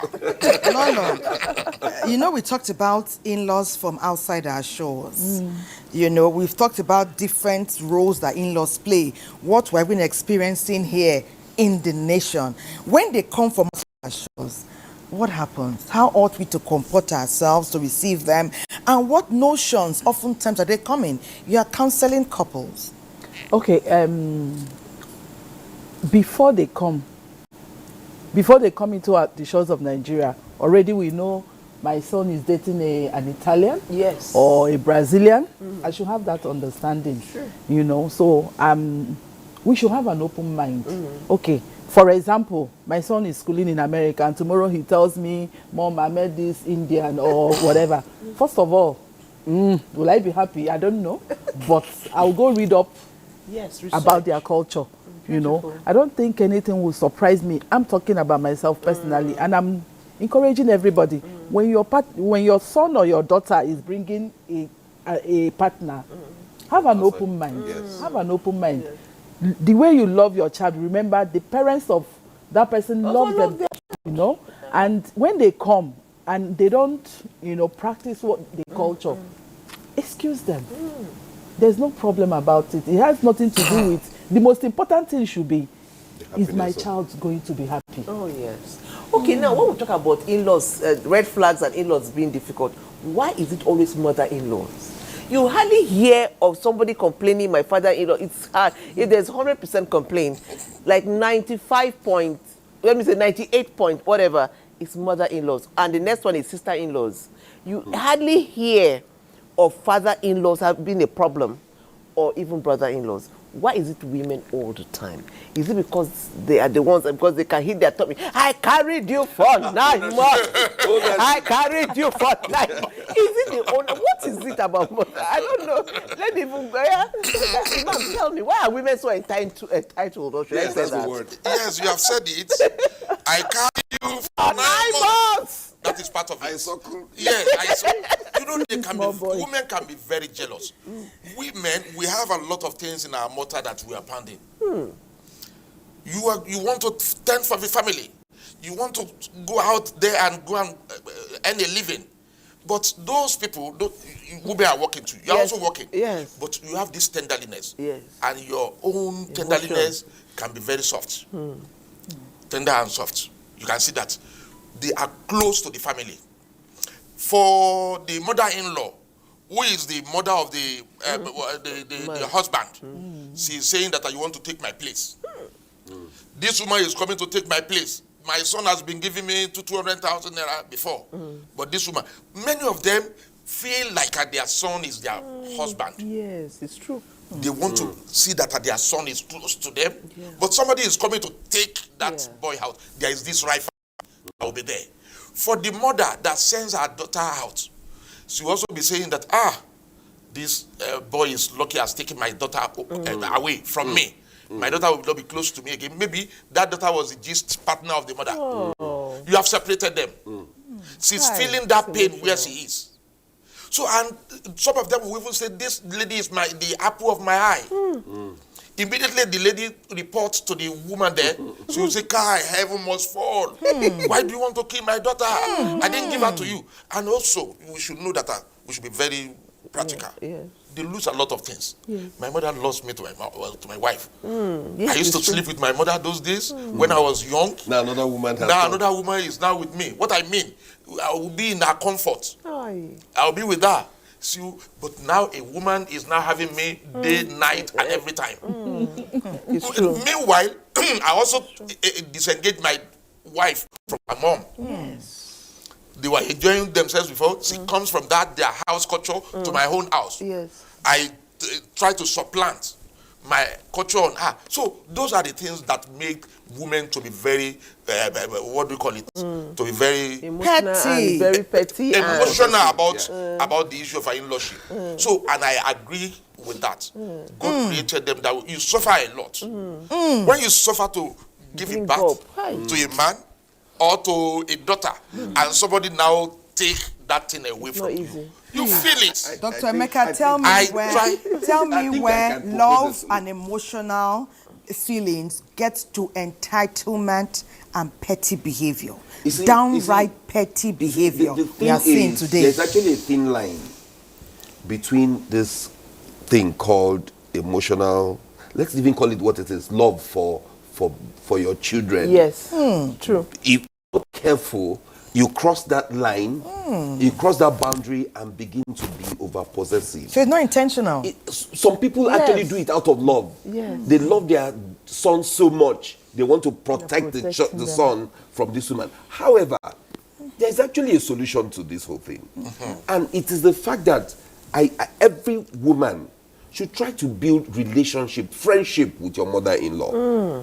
There are stories out there, there are examples that abound, where a wife prefers her mother-in-law to her own mother. I was telling patients earlier. There are women like that because they build some level of relationship and friendship with their mother-in-laws they've become their gist partners. Yes. By the time your wife and your mother-in-law are friends, the man is in trouble. Anything they want, in fact, they will use your head. Yeah. Do you understand? Your wife will be telling you do this for mama. Mama will be telling you do this for your wife. You will just be okay. You deliver here. You deliver here. and you're happier. Yes. You're happier. You're So always the happier. trick is every wife should try to build friendship with your mother-in-law. Every son should also understand that you have a mother and you have a wife. There's a clear difference. There's a clear difference. Love them and love them in their special ways. Lolo. Yeah. Weigh in. I totally agree with all they said, but I have a tweak around it too. Oh, okay. Because of this mother-in-law issues, I know, that stories that we've heard. We never had that issue. I was very close. There are some things my mother-in-law told me today that I've not told my husband. Wow. Yes. There are some things when she came to spend some time with me, and how I'm very close to my children. I'm already, like I used to share with him, like when these children settle down, we need to turn the world. I'm already trying to create a life for myself with my husband. And when you're friends with your husband, the attachment To your children. to their marriage will reduce. Yeah. When I'll be busy touring all over the world. When will you have time to? Do you understand? Will I have time to come and be checking? But that does not reduce the fact that you love them. No, at all. Because I want them the same way my mother-in-law and my mother left us to ourselves. I have to leave them too. Very good. I don't even know their plans. They are Gen what, Seth? Gen Z. Gen Z. Our children Gen Z. So I don't even know. Millennials. You don't even know whether they want you to come around. Yes. With the way the world is going. True. My son had already told me that he will get a robot that will take Take care of all the things he wants in the house. Do you understand? You think this next generation will go to Oh my our God. market? It's true. Or all the local. I agree. They will Things are sit in their changing. homes and order food. And do And do food will shopping. come. And they are doing it already. And they're already doing it. Yes. You So think the it's children not of gonna the be Gen the Z same. people This will go to mother-in-law, local market? father-in-law is not going to be the same. My son is in school. You say, "Mommy, you call me too much." I cried, but I've grown. I don't care again. As in, like, Yes. I don't know that emotional. He said, how can I call you? How can you call me Monday, Tuesday, Wednesday, every day? Class, my phone will be ringing. Hey, That's our children for you. That's Yes. a message. Yes, it's true. It's a real life thing. I have That's a the same message. So experience. I'm already, and I'm telling other future mother-in-laws. Yes. Let them be. Let them be. Build Love them friendship from with your afar. partner. Yes. So you have Get your a life. Yes. Do your women trips, sisters trip. Leave them alone. Yes. Very good. Wow. That's a I good think one. There's also a generational thing that is changing. Okay. And we must also recognize that as we grow and evolve. Our parents, those of us sitting here, our parents had, their own parents will depended and relied on their children for sustenance. Many weren't educated. Many were not educated. I can tell you, today, abroad, when people get old, what do? They retire to homes. And it's coming to You know it's beginning to happen here. Wow. Of course. Where we're now beginning to have the problem of who will take care of Papa or Mama in the village. Because there is nobody there anymore. In the next 10 years, are you planning to be taken care of somewhere? Wow. Or sitting there? I plan not for anybody to take care. I want to take care of myself. Yes, I will add to that.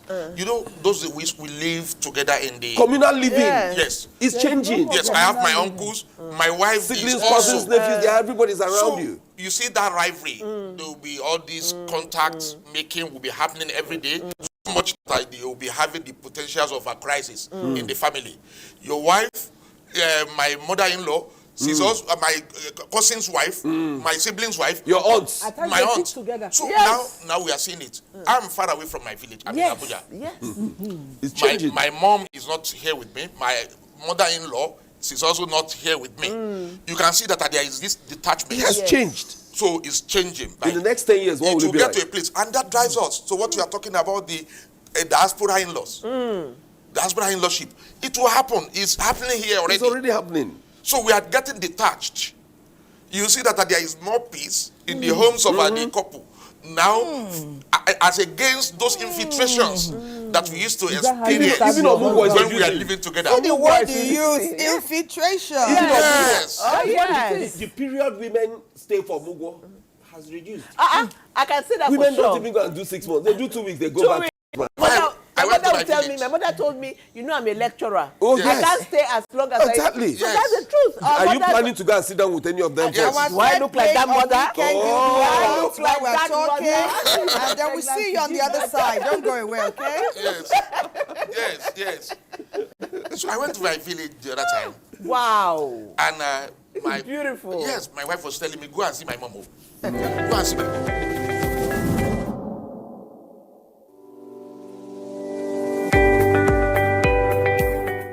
Well, creativity is so broad. I would say whatever it is that you're creative about, it takes a lot of practice before you become very good.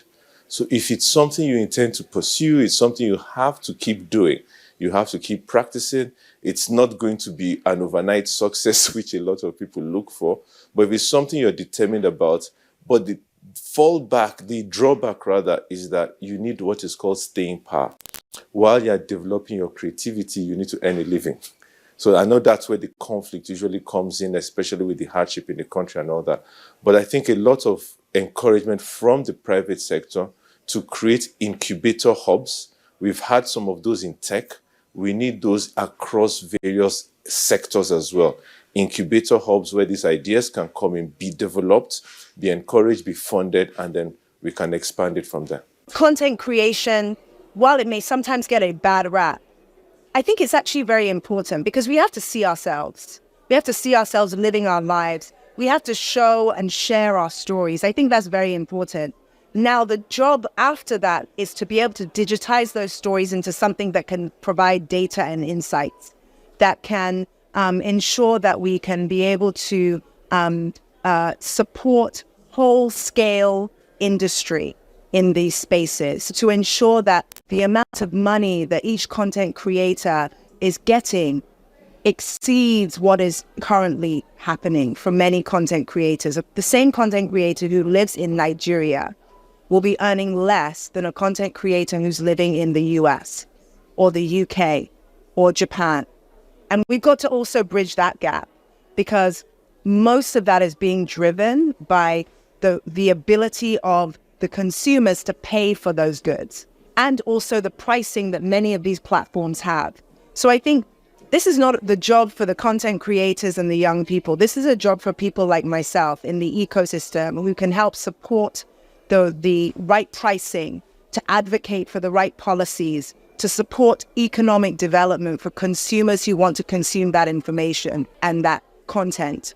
And even beyond content creation, we're seeing that many people are stepping in behind the camera. They are producers, editorial, they are graphic designers, they are in technology, but maybe not in front of the camera. And what we want to say is also, we need those people too. We need those stakeholders involved. And the job of many policymakers, DFIs, is to ensure that the strategic investments get there, the collaboration gets there, and we're deliberate in how we're saying we want to support innovation in our continent. There's an age group where your brain function is at its maximum, and that's the age group we call the youth, isn't it? So we need the youth, the younger generation who have the energy, the imagination to be equipped with the proper education, the proper tools, the proper encouragement, and then take what innovation they bring out and turn it into mainstream developmental ideas. So you find a lot of things that are invented by people in school or straight out of school. We need our patent laws to work so that they can earn a living from their imagination. Once the imagination is just for a one-year festival or an event, then it's not worth it. Somebody creates something, we need to get our patent laws to work, we need to enforce them, and then the private sector can use those patents to develop things and encourage more people to be more creative. Back in the days, yes, you had to be an engineer, a lawyer, a doctor. Today we have programmers, we have AI specialists, we have people that are doing ethics on genetics. Those things didn't exist 50 years ago. So there are new areas that need to be explored. The question really, apart from the parenting, does our educational curriculum cater for what the needs of the world will be in the next generation, because our curriculum is dealing with the issues of the past. We need the government and the private sector to redo the entire educational curriculum to be forward-focused, not retroactive.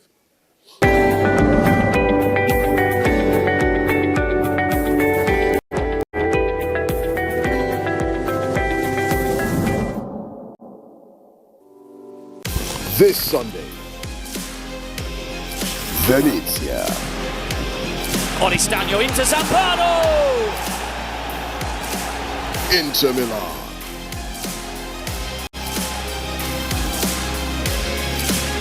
Marcus Thuram, this would kill it off! Venezia versus Inter Milan. Live on Sporty TV. Sportybet sponsors coverage of the Italian Serie A.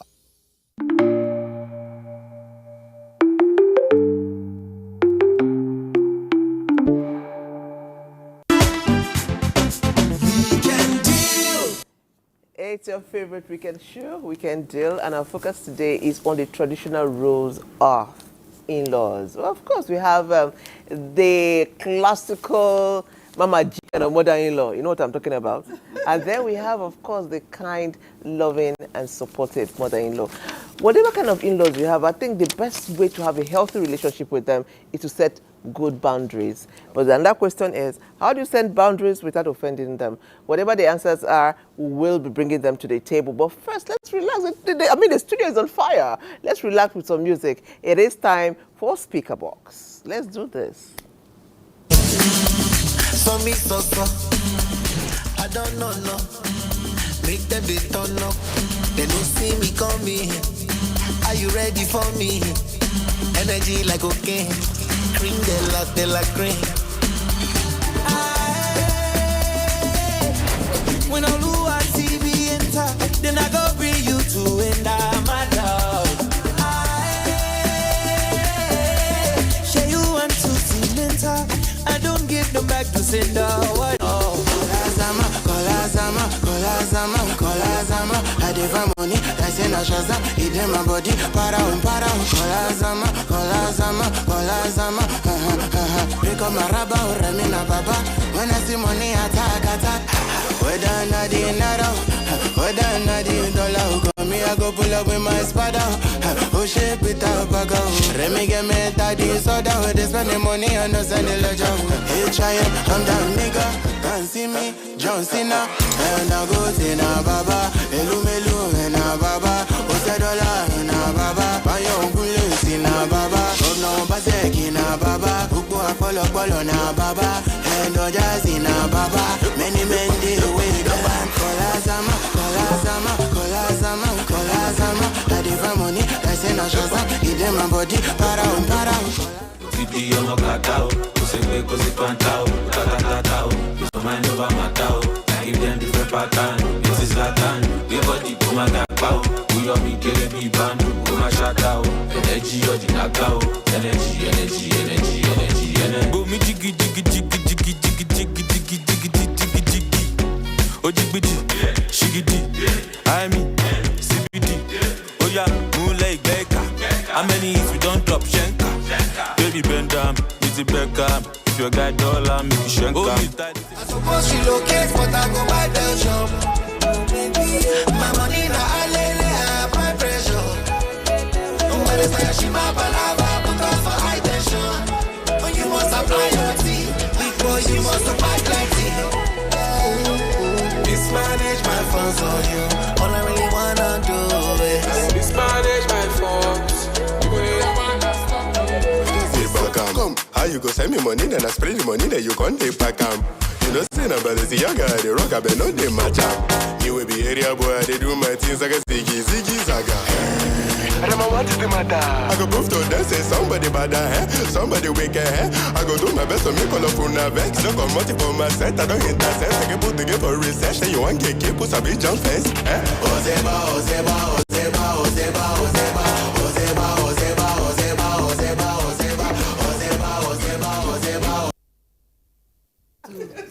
You know, what is so enchanting, oftentimes behind the scenes is a whole drama. It's a whole program on its own.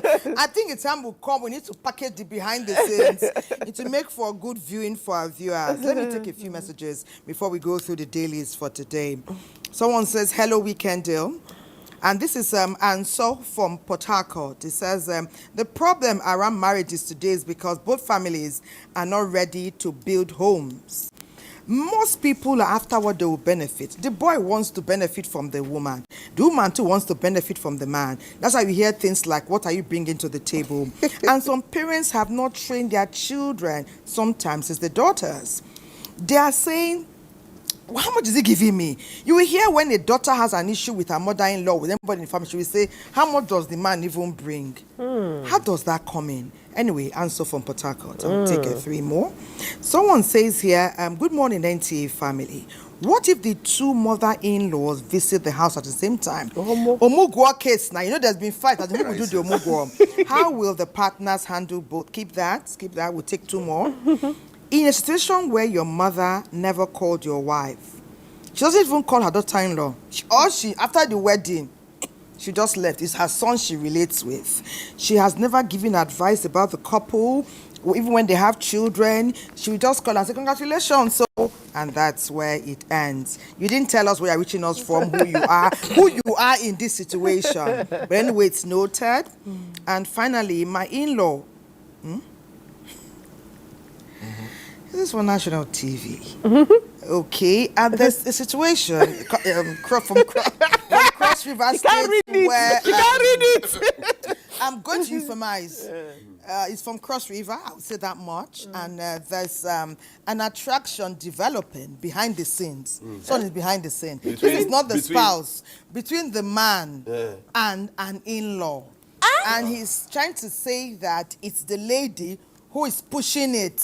And, he knows it's not right. But she's pushing him hard. And he's worried. No, not mother-in-law. No. The man of the house and one of the in-laws of his wife. Yeah. He knows that it will be catastrophic any which way. Because the lady has already invested herself in it. But I'm told we must take our papers now. So let's hold this. So this will be the advice for the closing. Our dailies. Our dailies. So, Barrister, what paper do you have there? Let's see what you have and what the headlines are saying. Yes, I have The Nation on Sunday with me here. And the headline is, Federal Government States set for direct revenue allocation to local governments. That there is a dedicated unit opens in Accountant General's Office for disbursement. You know, there is this judgment of the Supreme Court that was delivered in July this year. Last year, so to say, to the effect that there should be direct allocation to local governments as against what was available those days. So this is what we have on The Nation as the headline, that it should be paid directly, and a dedicated unit has been opened in the office of the Accountant General's Office for the disbursement directly. That's a beautiful one. Yeah, that continues from the front page to page 4 of The Nation on Sunday. Is there any story else you want to take? Yes. There is at some. The top, yes, no. Beneath that. Okay, beneath that. The headline. TCM blames line tripping for power outage. Oh, okay. You know, yesterday we had what people the were saying first that there was national grid collapse. National but TCN are saying no. Nothing collapsed. It denies that nothing collapsed. The grid did not good collapse. One. Yes, that is at page 7. That's the vote of confidence we need. Then we have a bad one. A bad one. Honestly, Let's somber. Okay, thank you. They say that 2 factory workers dead after falling into diesel reservoir. That's sad. At page 2. It's sad. So because of time. Yes. Because of time. Yeah. So, thank Chief, you. what do you have within there? Okay, so I have the Sunday Sun, and a catchy headline here for me says, Southeast, outcry as roadblocks turn cash points. You can read more from pages 4 and 5. It says security operatives now lobby to be posted to the Southeast, tagged zone of land of milk and honey. You can pick it up, read it up, and find out what's going on our roads. leading to the this milk and honey, it has its place in our lives. But let's see what the Sunday Sporting Sun is saying. I'll move quickly to the bold headline 2025. Bloody hot. Super Eagles, we trust Una now. This is not Lukman or Simel. It's Trustekong, the captain now. Himself is Sitan Gidiba. He says he's recorded several assists for his club. You know what assists are now? When you assist in a goal being scored. Several. So Nigerians are taking over. But Godwin will tell us more. We are at the peak of the program. Godwin, it's time for Sports Summit. Take us there.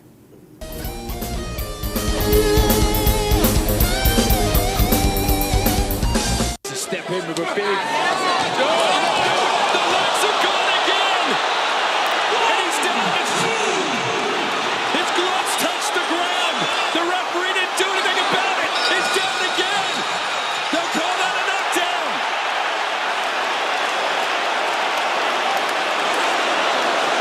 Three rounds down, and Joshua's been down twice! These are remarkable scenes, incredible stuff. Dynamite performance from Daniel Dubois! Daniel Dubois knocks out Anthony Joshua! Many times I've said I don't like boxing. First thing is, how should two people get in the ring and start fighting? Over what? Oh, there's plenty of money involved. That is, if you are fighting at this level. You just saw a man knocked down and lost completely. It reminds me of Muhammad Ali, the greatest of them all. May so rest in peace. He did say, once you are knocked down, what you see will be caskets everywhere, coffins everywhere. Before Jack Robinson, the counting would have been over. On this edition of Sports Summit on Weekend Deal, I want to find out from Nigerians. Imagine your brother, let's even say your friend, promised you so much money after a bout. In that fight, you were at ringside, and he was beaten so badly. At the end of the fight, would you go to him to say, that money that you promised me? My name is Godwin Einakna. Thank you for joining us, Sports Summit on Weekend Deal. We'll take a break. We'll come back. There's still so much right here. Exciting comments I expect from the persons we'll be talking to. Sometimes if you are asking people for money, it depends on what you want to use that money for. You know, for example, if the money is urgent, maybe probably something that I've been asking for long before that fight, then I can be reminding him before the fight and all that. And maybe closer to the fight, I might be reminding him. But later on, maybe he was able to engage in the fight and I realized what the outcome of the fight. Then, you know, being a human being as well, somebody that is being considerate and all that. And, you know, when it comes to your family, you be a bit emotional. So I think for that moment, you have to pend it. If Anthony Joshua was my brother and he just lost a fight, and he made a lot of money now, but it's going to take a while before he gets better, obviously. But I will give him small time, then I will ask for money now. It's normal. He's my brother, for crying out loud now. Look at me, look at him. Don't even send him go the fight. In that position, I can't ask my brother again because he has been defeated. So in that position, I have to wait until another time before asking for another thing from me. As we talk about this topic, my mind goes to Anthony Joshua, a Nigerian who is from Ogun State. He was in Nigeria a few days ago where he met with the governor of Ogun State and, of course, our dear president. If he were in that position, what would he have done? Nigerians have spoken, and if it were Godwin Einakna, I will not ask for any cover unless he gives it to me voluntarily. On that note, let's say thank you so much for watching Sports Summit on Weekend Deal. My name is Godwin Einakna. God bless Nigeria. Thank you so much. Our conversation is still on. We are rounding off. Unfortunately, I say unfortunately because honestly, I would have loved this conversation to really continue. And our wonderful guest will be giving us their last words. Thelma read a couple of messages, and then they're going to be responding to these messages. And I'll start with Barrister, Imam. My last. Yes. Okay. Keep it brief. Yes, thank you. You see, we started the conversation in the beginning. I did not conclude on it. About this money or love. Yes, I want to say this from the religious perspective. Marriage has this potential of bringing fortunes. from the religious perspective. God wants marriage. Don't look at the man as he is now. Marry a man for love. Money will come. Quran says it that afanki ul ayyama minkum wasaliina min ibadikum wa imaikum in yakunu fuqara yughnihim Allahu min fadli. Marry your choice. If they are poor, Allah will provide for them. God will always provide for family. Don't think that man doesn't have. If you marry, there will be the bountifulness of God provision over there. Thank you. Yes. And for me, the comment on what are you bringing to the table, I think that question should change. And what we've tried to teach and to encourage people to do is to ask the question, where are you going to? What is your plan? Where are we going to? You can actually ask the woman that question, but the woman should ask the man the question, what is your 5-year plan? Rather than what are you bringing on the table? Because the question of where you're going to takes care of even the money and all the value you're bringing together. And the tables that people who are thinking about getting married should always ask themselves that question, what is your plan? Where are you going to? Just like how your wife asks you. Oh yes, absolutely. It works all the time. And finally, we encourage families, orphans, their uncles should remember that God is watching. And finally again, in-laws, mother-in-laws, father-in-laws, let's love our adopted children. That's what it is. Yes. And we'll be happy. We can actually be a happy big family. Okay, that's beautiful. So I will still continue that. Well, in-laws remain an integral and critical part of our family dynamics. We cannot separate them. And so in order, again, I'll say, create the right boundaries. Please, just create the right boundaries. Don't start what you can't finish. Keep it real. And it will be huru by God's grace. Thelma?